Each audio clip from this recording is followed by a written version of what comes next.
Hello student, আশা করি ভালো আছো। তো কালকে আমি তোমাদের কাছে নিয়ে এসেছিলাম প্র্যাকটিক্যাল পরীক্ষার প্রশ্ন কেমন আসবে। সেট ওয়ানে একটা প্রশ্ন সেট আছে এবং সেট টুতে আরেক ধরনের প্রশ্ন আছে।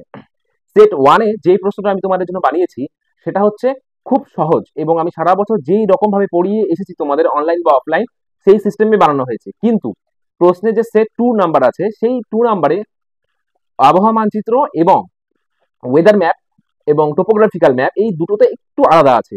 তো আজকের ভিডিওটা হচ্ছে তোমরা পরীক্ষায় তোমাদের খাতা কিভাবে বানাবে, অর্থাৎ প্র্যাকটিক্যাল খাতা। একদম নর্মালি বানালে হবে না, একটা নির্দিষ্ট সিস্টেম বা প্রসেস আছে। সেই সিস্টেম বা প্রসেসগুলোই আজকে আমি ভিডিওর মাধ্যমে তোমাদেরকে একদম 1 নাম্বার কোশ্চেন থেকে 6 নাম্বার কোশ্চেন পর্যন্ত পুঙ্খানুপুঙ্খ বর্ণনা দিব। এবং আমি আমার ভিডিওতে যেইভাবে খাতা তৈরি সিস্টেম তোমাদের দেখাবো, আমার এই ভিডিও যে বা যারা দেখছো তোমরা সবাই চেষ্টা করবে ওই সেম সিস্টেমে খাতা বানানোর। ওর থেকে যদি একটু আলাদা করার চেষ্টা করো বা যদি আরো নিম্নমানের করার চেষ্টা করো তাহলে কিন্তু তোমাদের নাম্বার কিন্তু কাটা যাবে। এবং আমি তোমাদেরকে সব থেকে সুন্দর প্রসেস এবং সোজা সোজা পদ্ধতিতে কিভাবে ভালো নাম্বার পাওয়া যাবে, বেশি নাম্বার পাওয়া যাবে, সেটাই আজকে শেখাচ্ছি। তাহলে চলো শুরু করা যাক। তো স্টুডেন্ট, তোমরা দেখতেই পাচ্ছ তোমাদের প্র্যাকটিক্যাল কোশ্চেন এখানে রাখা আছে, একটা একটা ডেমো কোশ্চেন সেট। আগের দিন আমি এর উপরে ভিডিও বানিয়েছিলাম। দেখো এখানে 1-এর 2, 3, 4, 5 এই 5টা আইটেম তোমাদের করতে হবে, এই দুটো তোমাদের করতে হবে না ফাইনাল পরীক্ষাতে। তো সবার প্রথমে কি বলেছে, 1-এর স্মল এতে মৌজা মানচিত্র কাকে বলে, এবং তারপরে বলেছে বিতে মৌজা মানচিত্রের বিবৃতিমূলক স্কেলটি উল্লেখ করো। দেখো তোমাদের যে কোশ্চেনের খাতাটা হবে, অ্যান্সারের খাতাটা, সেখানে তোমরা নির্দিষ্ট জায়গায় নিজের নাম রোল নাম্বার লেখার পর এইভাবে দেখো 1-এর এ পয়েন্ট করে অ্যান্সারটা লিখে দিবে, মানে মৌজা মানচিত্র কাকে বলে 1-এর জন্য। ঠিক আছে, এক্ষেত্রে তোমরা এখানে একটা পয়েন্ট করতে পারো যে এইভাবে পয়েন্ট করে নিবে মৌজা মানচিত্র। ঠিক আছে, তারপরে তুমি ব্যাখ্যাটা দিয়ে দিবে, হয়ে গেল সুন্দর করে। তারপরে বলেছে কি মৌজা মানচিত্রে বিবৃতিমূলক স্কেলটি, এটা 1-এর বি, এই যে বি নাম্বার সুন্দর করে প্রশ্নের নাম্বার দিবা। নাম্বার দেওয়ার পর মৌজা মানচিত্রে বিবৃতিমূলক স্কেলটি হলো 1 মাইল। এটা হয়ে গেল 1 নাম্বার পার্ট। এখানে তোমরা 1 + 1 2 পাবা। তারপরে আছে আমাদের, দেখো স্কেলের অঙ্কটা আছে। বলেছে এত আরএফ অনুযায়ী একটি রৈখিক স্কেল অঙ্কন করো যার মোট দৈর্ঘ্য 25 কিলোমিটার, মুখ্য ভাগ 5 কিমি এবং গৌণ ভাগ 2.5 কিমি। এবং এখানে দেখো দিতে বলেছে স্কেলের সূত্রটি কি। তো এই ক্ষেত্রে দেখো আমরা স্টুডেন্টরা হচ্ছে 2-এর এ নাম্বার পয়েন্ট করেছি এবং এখানে আমি যেভাবে স্টুডেন্টদের বলেছিলাম 4টা আইটেম লিখে নিতে, 4টা আইটেম লিখে নিয়েছে।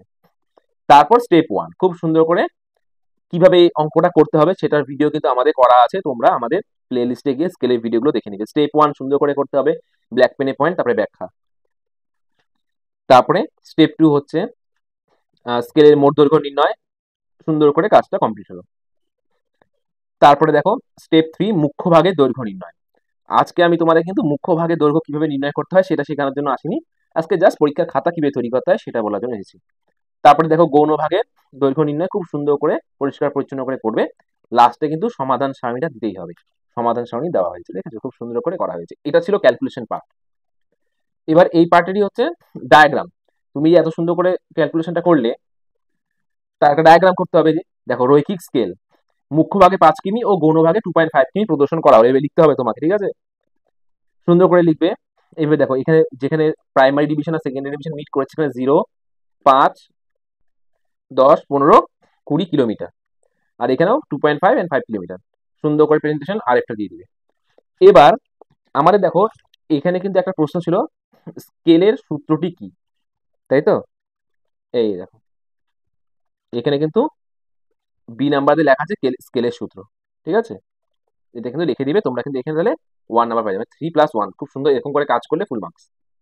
এর পরের কাজটা হচ্ছে মানচিত্র অভিক্ষেপের একটা করতে বলেছে আমাদের সহজ সংখ্যক, আর তার সঙ্গে একটা প্রশ্ন আছে বিকাশযোগ্য তল কাকে বলে। এই দেখো 3-এর 1 নাম্বার স্টেপ 1 সৃজনী ভূগোলকের ব্যাসার্ধ সুন্দর করে কাটাকুটি করে বের করলা তোমরা এখানে। ঠিক আছে, এর করে লিখে নিবে তোমরা। স্টেপ 1 শেষ। তারপরে স্টেপ 2 জাস্ট ব্যবধানটা লিখে নিবে, এবং স্টেপ 3-তে হচ্ছে অক্ষরেখার বিস্তার। আমাদের ডেটা অনুযায়ী আমরা প্ল্যানিং করেছি, যেহেতু এটা দক্ষিণ গোলার্ধের কাজ আছে তাই আমরা এই দেখো 10 ডিগ্রি ব্যবধান 25, 35, 45, 55, 65। এবং প্রমাণ অক্ষরেখা বের করার সূত্রটা এই যে হাইয়েস্ট যোগ lowest divide by 2, 45 degree south. এই দেখো 45 সাউথকে গোল করে তোমরা এখানে লিখে দিবে প্রমাণ অক্ষরেখা। তারপরে স্টেপ 4 দ্রাঘিমা রেখার বিস্তার। সুন্দর করে প্ল্যানিং করবে, সমস্ত কিছু শেখানো আছে কিভাবে করতে হয়। জিরোর ডান দিকেরটা হচ্ছে ইস্ট আর বাঁ দিকেরটা ওয়েস্ট, প্ল্যানিং আমাদের শেষ। তারপরে যেটা সিস্টেমেটিক প্রসেসে তোমাদেরকে শিখিয়েছি কিভাবে করতে হয় কাজটা, প্রমাণ অক্ষরেখা নির্ণয়ের মাধ্যমে কিভাবে সহজ সংখ্যক অভিক্ষেপ ড্রয়িং করতে হয় সেটার ভিডিও করা আছে, সেই ভিডিওটা দেখে নিয়ে তোমরা এই প্রজেকশনটা করবে। এবং এখানে কিন্তু এই যে এই জি, এফ এবং সিডি এই ভ্যালুটা লিখতে হবে, কোনটা প্রমাণ দ্রাঘিমা রেখা বিভাজনকারী দৈর্ঘ্য আর কোনটা প্রমাণ অক্ষরেখা বিভাজনকারী দৈর্ঘ্য। মাঝখানে আরেকটা সুন্দর করে লিখে দেবে, হেডিং করবে সহজ সংখ্যক অভিক্ষেপ, প্রমাণ দ্রাঘিমা রেখা, প্রমাণ অক্ষরেখা, এইভাবে তোমার কাজটা কিন্তু প্রেজেন্ট করতে হবে। দেখতে পাচ্ছ এখানে আরেকটা ডেমো কাজ দেখানো হয়েছে, তোমাকে কিন্তু এত সুন্দর করে কাজটা কিন্তু উপস্থাপনা করতে হবে, পরীক্ষার খাতায় এভাবে সুন্দর করে উপস্থাপনা করতে হবে। দেখতে পাচ্ছ স্টেপ 1, স্টেপ 2, স্টেপ 3, স্টেপ 4, পরীক্ষার খাতায় এরকম যেন উপস্থাপনা হয়। এবার ওর সাথে একটা প্রশ্ন ছিল বি নাম্বারে, যে বিকাশযোগ্য তল কাকে বলে। তো এখানে দেখো বিকাশযোগ্য তলে একটা সংজ্ঞা দেওয়া হয়েছে 1 নম্বরের জন্য এনা। এবার আসবে আমাদের 4 নাম্বার পার্টে আবহ টোপোগ্রাফিক্যাল ম্যাপের থেকে কোশ্চেন। দেখো বলেছে 15 সেন্টিমিটার দৈর্ঘ্যের একটি প্রস্তুতি অঙ্কন করে বিভিন্ন ভূমিরূপগুলি চিহ্নিত করো। ঠিক আছে, নাম্বার 2 আছে। তারপরে বলেছে ভূপ্রকৃতি ও স্বাভাবিক উদ্ভিদের সম্পর্ক এবং পায়ে চলার পথের চিহ্নটা আঁকাও, এ বি সি। তাই দেখো এ নাম্বারে এই দেখো এখানে বলেছে এ বি রেখা বরাবর ভূমিরূপের প্রস্তুতির অঙ্কন। এটা তোমাদেরকে শেখানো হয়েছে কিভাবে আছে, এটা সুন্দর করে আমাদের আগের ভিডিওগুলো দেখে ভূমিরূপের প্রস্তুতিটা তোমরা আঁকাবে এবং কি কি ভূমিরূপ দেখা যাচ্ছে সেটা তোমরা লিখে নেবে। ঠিক আছে, সমভূমি তরঙ্গায়িত হয়ে গেল। তারপরে কি বলেছে এখানে, ট্রানজেক্ট চার্ট মানে ভূপ্রকৃতি এবং স্বাভাবিক উদ্ভিদের মধ্যে সম্পর্ক চেয়েছে, তাই তোমরা বি নাম্বার পয়েন্ট করে লিখবে ট্রানজেক্ট চার্ট ভূপ্রকৃতি ও স্বাভাবিক উদ্ভিদের মধ্যে সম্পর্ক। এখানে হাতের বাদিকে মানচিত্রের জেলার নামগুলো লিখে দিবে, এখানে ম্যাপ নাম্বারটা লিখবে, এটা উচ্চতা, এটা স্বাভাবিক উদ্ভিদ, সুন্দর করে ভূমিরূপটা আঁকানো হয়ে গেছে। ঠিক আছে, এবার দেখো সম্পর্ক, এটা নিয়ে একটু ইন্টারপ্রিটেশন লিখতে হবে সম্পর্ক নিয়ে। ঠিক আছে, এইভাবে 2-3টা পয়েন্ট আমরা লিখে দেবো, এটা আমরা শেখানো আছে কিভাবে লিখতে হয়। আর সি নাম্বারে বলেছে পায়ে চলা পথের সিম্বলটা আঁকানো হয়েছে। ক্লিয়ার? এক্ষেত্রে আরেকটা ডেমো কাজ তোমাদের দেখাচ্ছি, পরীক্ষাতে সময় থাকলে কালার করবে, আগে কালার করার দরকার নেই। দেখো এবি রেখা বরাবর সেম প্রশ্ন, ঠিক আছে, দেখো এরকমই পরীক্ষায় প্রশ্ন আসবে তোমাদের। এবি রেখা বরাবর ভূমিরূপের প্রস্তুতি অঙ্কন, সুন্দর করে এভাবে আঁকাবে। এখানে দেখো অনেক রকম ভূমিরূপ আছে লেখা হয়েছে অ্যাকর্ডিং টু স্কেল। তারপরে দেখো ট্রানজেক্ট চার্ট করে কোনটা কি ইন্ডেক্স দিতে হবে, কিন্তু নির্দেশিকা সবসময় দিবে, ইন্ডেক্স মাস্ট। এখানে এখানে কিন্তু ভূপ্রকৃতির সাথে নদ নদীর সম্পর্ক দেখানো হয়েছে, আগের কাজটায় অন্য দেখানো হয়েছিল, এটা স্বাভাবিক উদ্ভিদ ছিল। এবার দেখো ভূপ্রকৃতি ও নদ নদীর মধ্যে সম্পর্ক, এটা ট্রানজেক্ট চার্ট নিয়ে ছোট্ট 2-1 লাইন করে দিবে, এটা স্ক্রিনশট নিয়ে নাও, এটা করে দিবে। আর সম্পর্কটা এরকম করে লিখতে হবে, লিখার পর লাস্টে সি নাম্বার দিয়ে বালুচরযুক্ত আঁকাবাঁকা নদী, এ দেখো এভাবে করতে হবে, তাহলে তুমি টোপোগ্রাফিক্যাল ম্যাপ থেকে পূর্ণ নাম্বার পাবে। এরপরে প্রশ্নটা বলেছে আবহাওয়া মানচিত্র থেকে বায়ুচাপের অবস্থা চিত্রসহ বর্ণনা করো, আর বলেছে বায়ুর গতিবেগের একক কি। তো এখানে বায়ুচাপের অবস্থা যখন করা হবে তোমাকে প্রেসার গ্রেডিয়েন্ট আঁকাতে হবে, সুন্দর করে দেখো এই সিস্টেমটা শেখানো আছে কিভাবে করতে হবে। উল্লম্ব স্কেল আর অনুভূমিক স্কেল লিখবে, এবি রেখা বরাবর বায়ুচাপের প্রস্থচ্ছেদ অঙ্কন, সিডি রেখা বরাবর, সুন্দর হয়ে গেল কাজটা।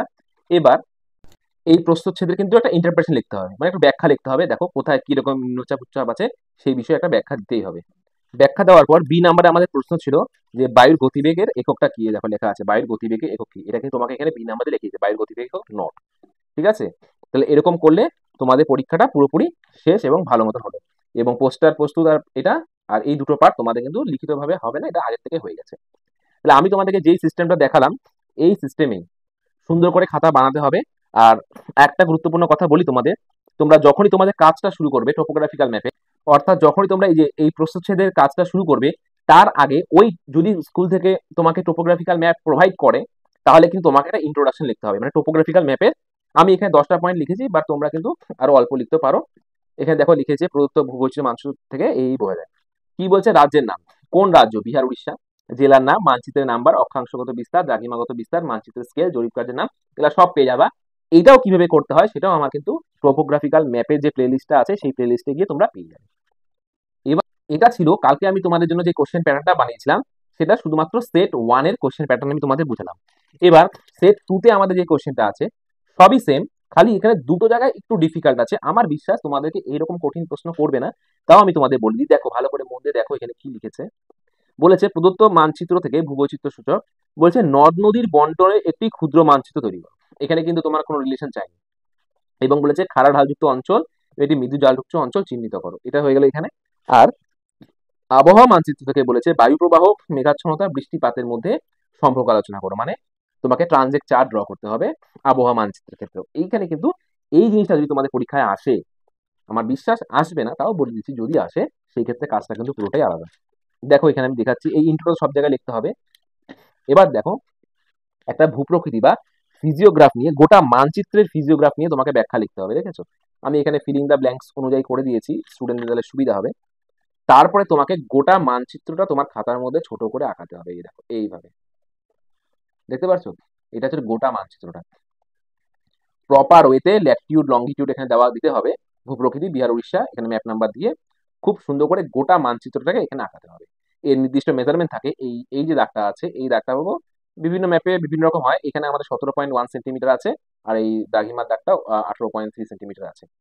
এইভাবে সুন্দর করে গ্রিড করে কিন্তু গোটা ম্যাপটাকে আঁকিয়ে গোটা ম্যাপের তোমাকে এখানে ব্যাখ্যা লিখতে হবে। ঠিক আছে, সেম ভাবে উদ্ভিদ, স্বাভাবিক উদ্ভিদ, নদ নদী, দেখো নদ নদীর কাজটা হবে, গোটা ম্যাপের একটা নদ নদী আঁকাতে হবে।